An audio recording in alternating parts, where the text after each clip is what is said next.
दोस्तों ये कोटक महिंद्रा बैंक का जो कार्ड है ये जल्दी अप्रूव नहीं होता है। अगर सारे डॉक्यूमेंट दे दो जैसे कि पे स्लिप और आईटीआर, इसके बाद इनकम प्रूफ, सब कुछ वेरिफिकेशन होने के बावजूद ही डिक्लाइन हो जाता है। तो इस वीडियो में आप जानेंगे कि अगर आपका कार्ड डिक्लाइन हो गया है तो कैसे आप मुंबई हेड ब्रांच अपने डॉक्यूमेंट को इंडिविजुअल तरीके से स्पीड पोस्ट कर सकते हैं। पूरा डिटेल्स में आपको बताएंगे कौन कौन से डॉक्यूमेंट आपको भेजना है। तो मेरा आपसे रिक्वेस्ट है कि वीडियो को लाइक करके सपोर्ट कर देना, और चैनल पे नए आए हैं तो चैनल को सब्सक्राइब करके बेल आइकन को ऑन कर देना। दोस्तों काफी लोगों के कमेंट आते हैं हमारे पास कि मैंने जो है ब्रांच से अप्लाई किया, मैंने आईटीआर दे दिया, पे स्लिप दे दिया, सब कुछ दे दिया, मेरा कार्ड अप्रूव न होकर डिक्लाइन कर दिया गया। कोई गलती नहीं थी, कोई प्रॉब्लम नहीं था। और किसी का अगर अप्रूव हो जाता है तो उसमें भी काफी ज्यादा वेरिफिकेशन छानबीन करने के बाद वो भी हाई लिमिट जल्दी नहीं मिलता है। अब यहाँ पे सवाल आ चुका है कि अगर मान लो मेरा कार्ड डिक्लाइन हो जाता है तो मैं क्या करूं। अभी मैं आपको डॉक्यूमेंट भेजने का तरीका आपको मैं बताऊंगा, समझिए विस्तार से। पहले आप दोस्तों यहाँ पे देखिए, जो कोटक महिंद्रा बैंक है कभी भी सिस्टम जनरेट कार्ड अप्रूव नहीं करता है। जैसे आपने देखा होगा कि एचडीएफसी बैंक में, आईसीआईसी बैंक में, एक्सिस बैंक में, आपने एसबीआई बैंक में भी देखा होगा कि कार्ड अप्लाई करो 2 मिनट के अंदर, 3 मिनट के अंदर कार्ड अप्रूव हो जाता है विदाउट किसी वेरिफिकेशन का। क्योंकि सिस्टम जो होता है उनका आपके डिटेल्स को फैक्स करके खुद ही जनरेट कर देता है कि हाँ ए पर्सन की जो प्रोफाइल हिस्ट्री है अच्छी है। और सिस्टम जनरेट कार्ड जब अप्रूव होता है, क्योंकि बैंक उसे अपने हिसाब से मैनेज कर रखता है कि इतने सारे अगर कस्टमर के रिकॉर्ड होंगे तो हमारा सिस्टम कार्ड को अप्रूव कर देगा। आपने देखा होगा, मैंने काफी सारे वीडियो आपको प्रूफ दिखाए होंगे, और ये कोई फेक बातें नहीं, रियल बातें हैं, ऐसा होता है। बस यहाँ पे कोटक महिंद्रा बैंक कार्ड एक ऐसा है जो कि इस कार्ड की एक मुझे सबसे जो है खास बात ये लगती है कि ये कार्ड अगर आपके पास है तो इस कार्ड के थ्रू कार्ड टू कार्ड आप किसी बैंक का कार्ड ले सकते हो। हर बैंक वाले इस कार्ड को एक्सेप्ट करते हैं और काफी जो है इसका मान्य भी होता है। अब यहाँ पे सवाल आ गया, अगर डिक्लाइन हो गया है तो कैसे हम डॉक्यूमेंट को भेजें। इसका तरीका पहले आप ध्यान से सुनिएगा, बाद में मत बोलना कि आपने हमें बताया नहीं।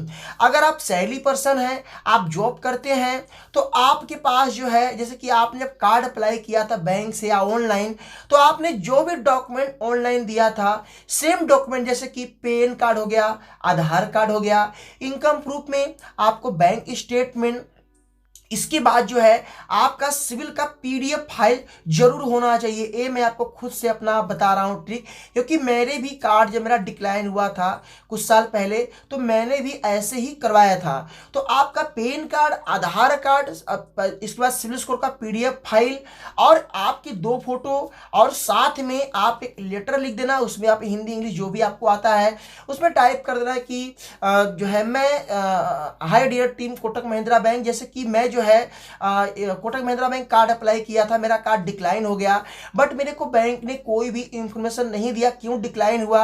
मैं अपने इस एप्लीकेशन को रीओपन करवा, प्लीज मेरी हेल्प करें और फिर से मेरा वेरिफिकेशन करने की कोशिश करें। आप ऐसा उनको लेटर में लिख दें, अपना सिग्नेचर कर दें, तो आपका आधार कार्ड हो गया, पैन कार्ड हो गया, अथवा सिविल स्कोर का एक पीडीएफ फाइल हो गया, 2 फोटो हो गए, और आपका जो है एक लेटर आपने लिख दिया। और यहाँ पे अगर आपके पास आईटीआर है तो आईटीआर की कॉपी, अगर आपका सैलरी स्लिप का कॉपी है वो अटैच कर देना। किसी अदर बैंक का कार्ड है, उसकी लिमिट अगर अच्छी खासी है, अगर मान लो 10-15 हज़ार तो मत भेजना। अगर अदर बैंक के कार्ड की लिमिट अगर मान लो 30-40-50 हज़ार अगर है तो उसका आगे का, जैसे अभी आगे वाला हो गया ना कार्ड, सिर्फ आगे का, पीछे का नहीं, सिर्फ आगे का आपको फोटो क्लिक कर लेना है और उसका एक कॉपी करवा के आपको लिफाफे में पैक कर देना है। और आपको जो है फॉर्म में, जैसे कि लिफाफे जब पैक करेंगे तो फॉर्म में अपना डाल देना एड्रेस, 2 में बैंक का एड्रेस डाल देना, मुंबई हेड ब्रांच का। इसके बाद आपको जो है स्पीड पोस्ट कर देना है। स्पीड पोस्ट करने के बाद आपका करीबन 7 to 15 वर्किंग दिवस के अंदर खुद ही अपडेट आपको मिलते हैं, और जो आपका एप्लीकेशन है वो आपका वहां पे अप्रूव शो करेगा। एक काम आप कर लें, बट याद रखें आप जो भी डॉक्यूमेंट भेज रहे हैं उसको अच्छे से कलर कॉपी करवा के भेजें और सब पे सिग्नेचर कर दें। जो आपका पैन कार्ड में सिग्नेचर है सेम सिग्नेचर आपका होना चाहिए। आपका जो लेटर है, आपके जो डॉक्यूमेंट है, सब पे सेम सिग्नेचर कर दीजिएगा, आप भेज दीजिएगा। हाँ, एक बातों का याद रखना, अगर आपका अकाउंट नहीं है तो आप मत भेजना। अकाउंट वाले ही एक ट्रिक को फॉलो करें। जिसका अकाउंट रहता है उसी को कार्ड मिलने का चांस ज़्यादा रहता है, वैसे तो जल्दी मिलता नहीं है।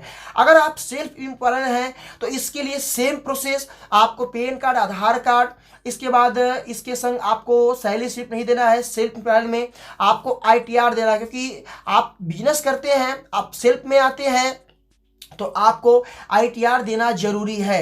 अगर आपका उसकी बिजनेस अकाउंट है तो उसका स्टेटमेंट भी चलेगा, या तो अपने आप सीए से बात करके जो है आईटीआर कॉम्बिनेशन बनवा लें, उसको भी दे दें, उसके बिहाफ पे आपका कार्ड अप्रूव हो जाएगा।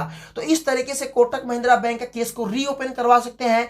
लीगल तरीके से, कोई फेक तरीका नहीं है, ये कोई 420 नहीं है, एकदम जेन्युइन तरीका बताया हूं। क्योंकि क्या होता है, कभी कभी आप कार्ड अप्लाई करते हो तो कभी कभी क्या होता है, बाय मिस्टेक कभी कभी कुछ ऐसी चीजें आ जाती है सामने जो वहां पे कार्ड आपका अप्रूव न करके डिक्लाइन कर जाता है।